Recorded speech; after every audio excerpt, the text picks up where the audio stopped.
Hello class, welcome to lead school online class. तो आज हम अपना नया पाठ पढ़ेंगे, वह है एवरेस्ट मेरी शिखर यात्रा। और यह बचेंद्री पाल यानी एवरेस्ट पर चढ़ने वाली पहली महिला, उसके जीवन पर आधारित यह पाठ दिया गया है। तो हम पढ़ेंगे उनके बारे में। तो आप भी अपने टेक्स्ट बुक ओपन कीजिए और ध्यान दीजिए। एवरेस्ट अभियान दल 7 मार्च के लिए दिल्ली से काठमांडू के लिए हवाई जहाज़ से चल दिया। यानी दिल्ली से काठमांडू, जहाँ पर काठमांडू के लिए नेपाल या चीन के जगह है, वहाँ एक मजबूत अग्रिम दल बहुत पहले ही चला गया था, जिससे कि वह हमारे बेस कैंप पहुँचने से पहले दुर्गम हिमपात के रास्तों को साफ कर सकें। यानी हमारा जो दूसरा दल है, हम जाने से पहले वह दल जाएगा और जहाँ रास्ते हैं उस रास्तों को, जो हम बर्फ़ होता है, हिमपात यानी बर्फ़ को हटा पाएगा। हम गए नमचे बाज़ार शेरपा लैंड का एक सर्वाधिक महत्वपूर्ण नागरिक क्षेत्र है काठमांडू में।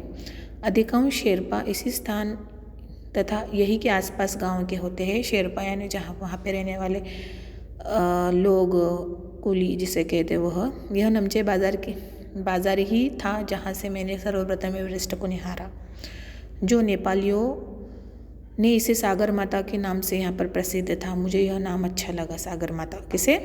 बचेंद्री पाल को। एवरेस्ट की तरफ गौर से देखते हुए मैंने एक भारी बर्फ का बड़ा पूल यानी प्लूम देखा, जो पर्वत शिखर पर लहरा था। एक ध्वज समान दिख रहा था। दूर से देखने के बाद मुझे बताया गया कि यह दृश्य शिखर की ऊपरी सतह के आसपास 150 किलोमीटर अथवा इससे भी अधिक की गति से हवा चलने के कारण बनता है। क्योंकि तेज़ हवा से सूखा बर्फ क्या होता है, अधिक गति से हवा चलने के कारण होता है, और सूखा बर्फ पर्वत पर उड़ता रहता है। बर्फ का यह ध्वज 10 किलोमीटर या इससे भी लंबा हो सकता है। शिखर पर जाने वाला प्रत्येक व्यक्ति को दक्षिण पूर्व पहाड़ी और इन तूफानियों को झेलना पड़ता है। जैसे हवा में जाने के बाद हवा का तूफान होता है, भवंडर का तूफान होता है, रेत का तूफान होता है, और पानी में भवंडर आ सकता है, और यहाँ पर बर्फ़ का भी तूफान होता है। देखो, विशेषकर ख़राब मौसम में यह मुझे डराने के लिए काफ़ी था। फिर भी मैं एवरेस्ट के प्रति विचित्र रूप से आकर्षित थी। मुझे चढ़ना बड़ा अच्छा लगता था और उसकी कठिनतम चुनौतियों का सामना करना चाहती थी। जब हम 26 मार्च को पेरिस पहुँचे, हमें हिमस्खलन के कारण हुई एक शेरपा कुली की मृत्यु का बहुत दुखद हुआ। धंसने के कारण खुम्बू हिमपात पर जाने वाला अभियान दल के रास्ते के बाईं तरफ सीधी पहाड़ी के धसकने से लत्सोहन की ओर से एक बहुत ही बड़ा बर्फ चट्टान से नीचे गिर गया, और उसमें से उस शेरपा कुली का पैर फिसल गया। फिसलने के कारण वह नीचे गिर गया और दबकर बर्फ में उसकी जान चली गई। तो इन सबको बहुत ही बुरा लग रहा था। तो आगे देखो, दूसरा पेज। नीचे खिसक गई थी। 16 शेरपा कुलियों के दल में से एक की मृत्यु हो गई और 4 घायल हो गए थे। इस समाचार के कारण अभियान दल के सदस्यों के चेहरों पर छाया अवसाद को देखकर हमारे नेता कर्नल खुल्लर, याद ध्यान दीजिए, कर्नल खुल्लर ने स्पष्ट किया कि एवरेस्ट जैसे महान अभियान में खतरों को और कभी कभी मृत्यु को भी आदमी को सहज भाव से स्वीकार करने चाहिए।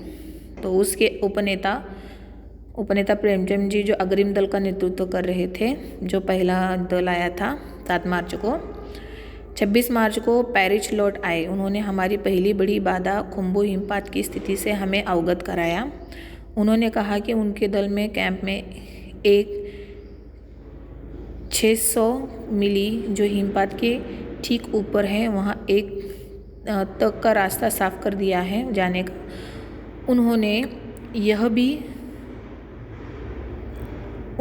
भी बताया कि पुल बनाकर रस्सियाँ बांधकर तथा झंडियों से रास्ता चिन्ह कर दे। सभी बड़ी कठिनाइयों का जायज़ा ले लिया है, हमने वहाँ पर तक तय किया है। उन्होंने इस पर भी ध्यान दिलाया कि ग्लेशियरियन बर्फ़ की नदी, वहाँ पर एक बर्फ़ की नदी है और बर्फ़ का गिरना अभी जारी है। हिमपात के अनियमित और अनिश्चित बदलाव के कारण तभी तक के लिए किए गए सभी काम व्यर्थ हो सकते हैं, और हमें रास्ता खोलने का काम दोबारा भी करना पड़ सकता है। जितना हमने अभी आप आने से पहले किया है, तो और बर्फ़ की वर्षा वहाँ पर हो रही थी, तो उसके कारण और रास्ते में बर्फ़ हो सकता है, तो आपको फिर से वो रास्ता बनाकर आपको आगे की ओर जाना पड़ेगा। ऐसा उपनेता प्रेमचंद जी कर रहे थे, जो अग्रिम दल का नेतृत्व कर रहे थे।